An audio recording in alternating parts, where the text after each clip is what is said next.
Good morning. We are finally back to getting our Wednesday devotions going. We left off in Proverbs 18 2 or 3 weeks ago at this point, and are picking up in Proverbs 19 this morning.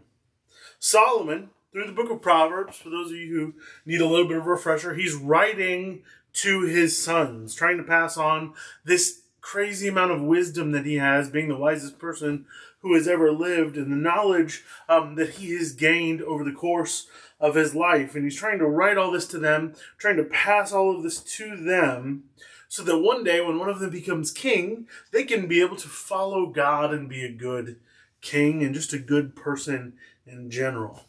And we are right in the middle of Proverbs in chapter 19. Solomon is in the middle of throwing out wise quote after wise quote in no specific order. And so as we've been doing through this portion of the series, we're looking at just the 3 to 5 verses that stick out to me. And this week we're going to look at 3 verses. 3 verses from chapter 19.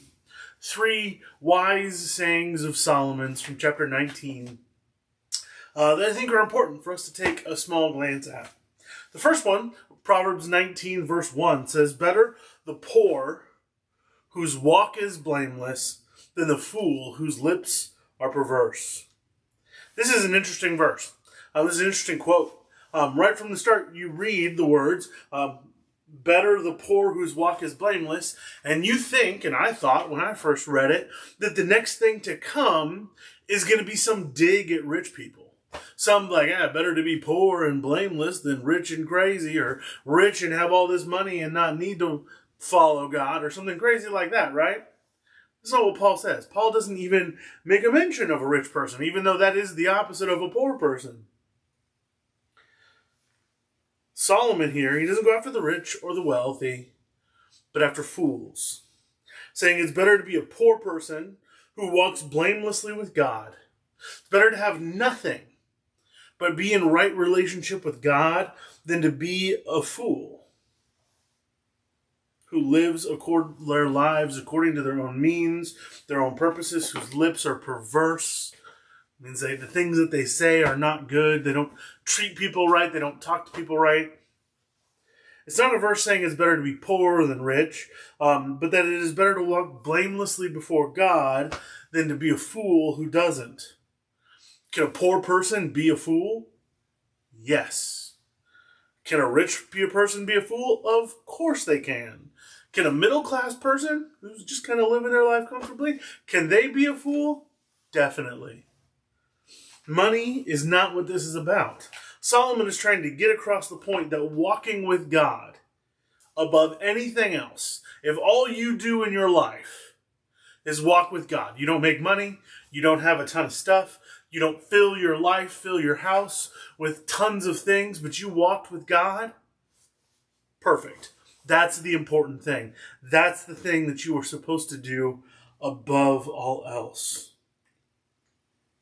Proverbs 19 verse 8. "The one who gets wisdom loves life. The one who cherishes understanding will soon prosper." The one who gets wisdom loves life. Life is found in wisdom.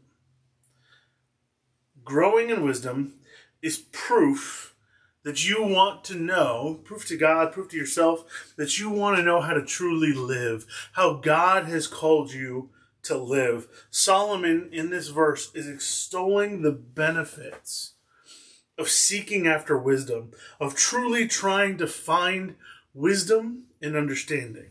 That if you are truly seeking after wisdom, if you are seeking to get wise and more wise and more wise, then you have a love for life. Not just life in general, but the life that God has called you to live. Because if you are seeking after the wisdom that comes from God, then you will truly learn how to love life, to truly be able to live your life as God called you to. Because it's only when we are living our life as God has called us to, as He has set our feet on this earth to live a certain way, if we are living that way and being wise about it, then that is the best life that God has called us to live. That's the best way to live. And you truly love life if you're following after God, following after his word, following after what he's called you to do, and being wise. In that same vein of thinking, Solomon says, the one who cherishes understanding will prosper. That if you're truly trying to be wise and trying to seek after wisdom to live the life that God has called you to live, that wonderful life, and in the process you learn to cherish understanding, you will prosper.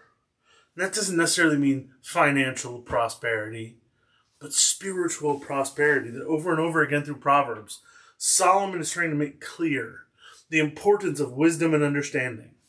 That in wisdom, life is found. And when we truly come to an understanding of who God is and the wisdom that he has for us, we will prosper in this life. We will have all of the good, all of the wonderful things that God has in store for us. And finally, our last verse, Proverbs 19:17. Whoever is kind to the poor lends to the Lord, and he will reward them for what they've done. Whoever is kind to the poor lends to the Lord. Give to the poor. That's what Solomon's saying. Solomon is calling on the people who read this. He's calling on his sons. He's calling on us today to give money to those who are in need, to the poor. Because when you give to the poor, God will reward you for what you've done. And as you read through the whole Bible, as you read through especially the New Testament, the life of Jesus and his teachings, he does a lot for the poor. He's all about helping the poor in their need and giving them money and raising money for them. In the book of Acts, Paul, he's going to all of these rich Gentile towns all over the place, and he's gathering money to send back to Jerusalem. Because the Christians living in Jerusalem are being attacked by the Romans. They're being persecuted by the Romans. They're being persecuted by the other Jews who are around them, who were once their brothers and sisters, and their poor are suffering. So Paul gathers all of this money from all of these rich Gentile believers and sends it back to Jerusalem to help the poor, because that's what God has called us to do. That's one of the very basic things that God has told us to do. James chapter 1 verse 27 puts it like this: religion that God our Father accepts as pure and faultless is this: to look after orphans and widows in their distress, and to keep oneself from being polluted by the world. True religion, this thing that we try to do when we call ourselves Christians, true faith, true Christianity, according to James and according to Solomon, true religion, pure and faultless faith, is found in the person who looks after orphans and widows in distress, who gives to the poor, to those who are in need, like orphans and widows. Because that's where faith is. That's what God has called us to do when he tells us to love everybody, to love our neighbor. To when we see a neighbor, a person on the street, someone we don't even know, who is in need, who is struggling, and we have the means to help them out, and God has placed it on our hearts to help them, then that's what we are called to do, because that's what true faith, true religion is answering the call of God in your life when he calls you to help the poor and the needy. But sometimes in this day and age, we're kind of cynical about this, right? It's hard to know which poor people to give to. Do you give money, maybe food, to the person you see standing on the road with one of those signs that says, anything helps, God bless? Or Sarah and I have seen it a few times, those people who drag their children from wherever their shelter is and stand them on the side of the road in the heat in the middle of summer with them and hold up a sign that says, help us take care of our kids. Do you give money to those people? Because a lot of times we look at those people and we think, oh, they're just scamming for money. They probably have a good job. They probably have a car. They probably have a house. They probably have all their needs met. They're just out there scamming for money. Or maybe you like to keep your donations to the poor in the sort of the corporate realm. And so you donate to these big organizations.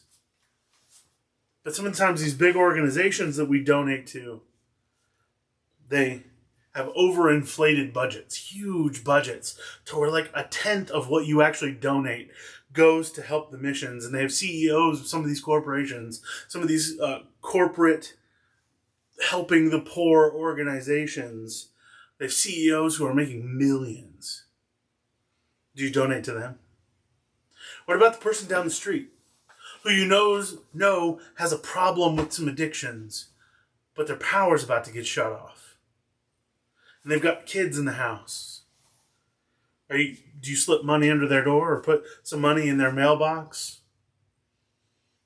Even though you know it might go to support their addiction and not towards the thing that you intended it to be used for?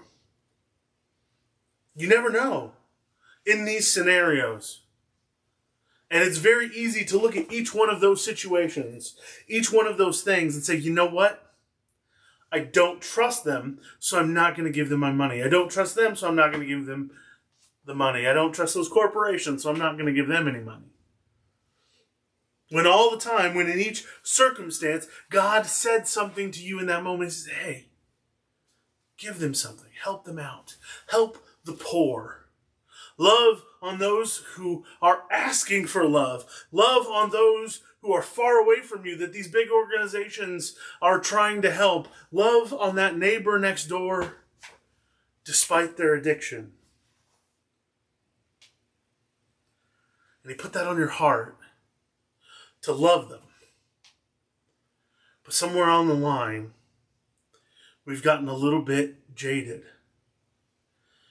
And we feel that tug at our heart to help in each one of those situations. And we stop and be like, you know what? No, I think they're scamming me. I don't want to give them anything, because what if they don't really need it? What if they just need to go across the street to McDonald's or up the road to Walmart or to one of these other businesses and just get a job?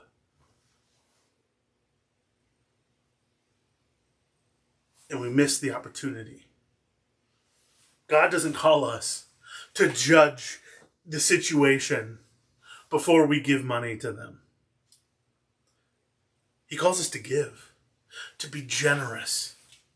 If we see a need, if God puts it on our heart, even for a split second, to help with that need, to give to that poor person who tugs at your hearts when you see them standing there holding that sign day after day, to tugs at your heart when you see the power company turning off the power in that home, when you see those commercials on TV of the kids in Africa who are starving, and God puts it on your heart to give to them. Don't allow yourself to put up barriers to that.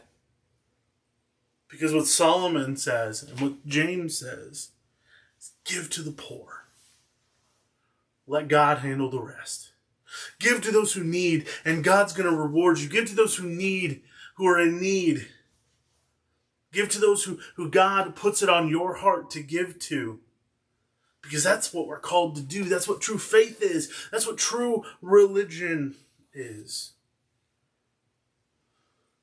They don't say, give only to those who definitely need it. But give to those who God has called you to give to. God will reward you for the gift. And He's going to handle that, how He handles that. Maybe your gift to that family or to that person who's losing their house or to that corporation is the gift that is needed in that moment to change one person's heart and draw one person closer to Jesus.